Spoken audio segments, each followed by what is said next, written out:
Ini parah nih. Tribun Gayo.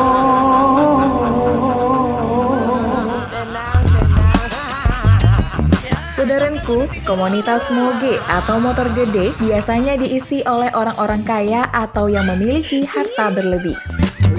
Nah, biasanya yang dibelikan moge oleh orang tuanya ini doyan pamer dengan menggeber-geber motornya di jalanan. Namun ada juga yang membelinya dari hasil usahanya sendiri. Di tiap daerah, biasanya komunitas moge sering melakukan konvoi atau hangout bersama pada akhir pekan atau event-event tertentu. Tapi berbeda dengan Aceh Tengah, masyarakat Aceh Tengah membuat moge menjadi kendaraan umum dan kendaraan angkut barang. Seperti video unggahan akun Instagram @detikgayo, tampak beberapa moge dijadikan becak, bahkan ada yang dijadikan untuk mengangkut kopi hasil panen. Pengemudi menggunakan moge merek Yamaha R15 untuk dijadikan becak. Bahkan Honda CR-V yang biasanya dijadikan kebanggaan komunitas motor trail dijadikan kendaraan untuk mengangkut hasil bumi.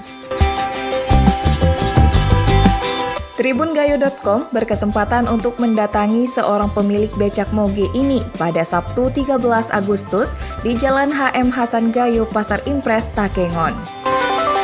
Iwan, pemilik becak moge bermerek Yamaha R15 ini mengatakan alasannya memilih moge untuk dijadikan becak adalah karena suka dan melihat kota Takengon banyak jalan yang menanjak. Ia juga menambahkan jika tak terlalu memikirkan motornya jenis apa, yang terpenting dapat digunakan untuk mencari rezeki. Ya sebenarnya alasan saya yang pertama sekali adalah suka aja, ya kan. Kebetulan di Takengon ini banyak nanjak. Jadi orang milih kata besar dia. Saya pikir-pikir, selain hobi, sekalian untuk becak terus saya pasang itu.